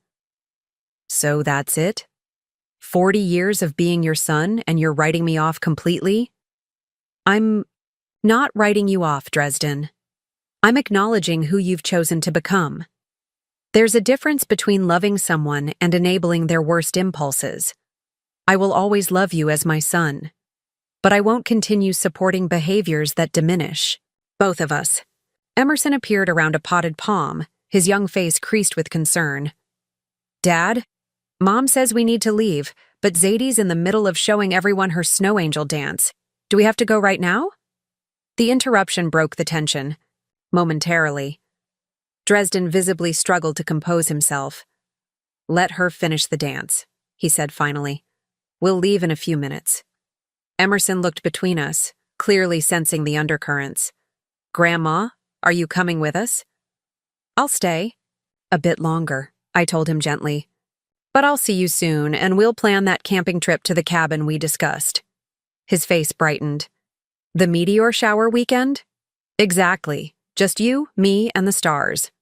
After he departed, Dresden made one final attempt. If you ever cared about us at all. Caring isn't the issue, I interrupted quietly. The issue is what form that caring should take. Sometimes the most loving act is allowing people to experience the full consequences of their choices. Cordelia grabbed Dresden's arm. We're leaving. This conversation is pointless. She turned to me, her composure finally cracking completely. You think you've won something tonight, but all you've done is destroy your own family. I hope that money keeps you warm in your old age. They stalked away, collecting their children with barely concealed urgency. I watched them leave, noting how Zadie turned back to wave, her small face confused by the abrupt departure. Emerson caught my eye once more, his expression suggesting understanding beyond his years. Marlowe, ever observant, seemed to be filing away information for future processing. After their departure, Atticus approached. Are you all right? Surprisingly, yes, I answered honestly. Sad for what could have been, but clear about what is. Clarity is its own comfort, he agreed, though I apologize if tonight proved more confrontational than anticipated. Sometimes people reveal themselves more starkly than we expect. No apologies necessary. Truth has its own schedule. The remainder of the evening passed pleasantly. I found myself engaged in stimulating conversations about art, education, travel, and philosophy with people who valued ideas over appearances. Several guests extended invitations to future gatherings, book clubs, charity committees, the infrastructure of a social world based on shared values rather than calculated advantage. As the evening wound down, Imogen took my hands warmly. You must join us for New Year's Eve, she insisted. A smaller gathering, just close friends and meaningful conversation.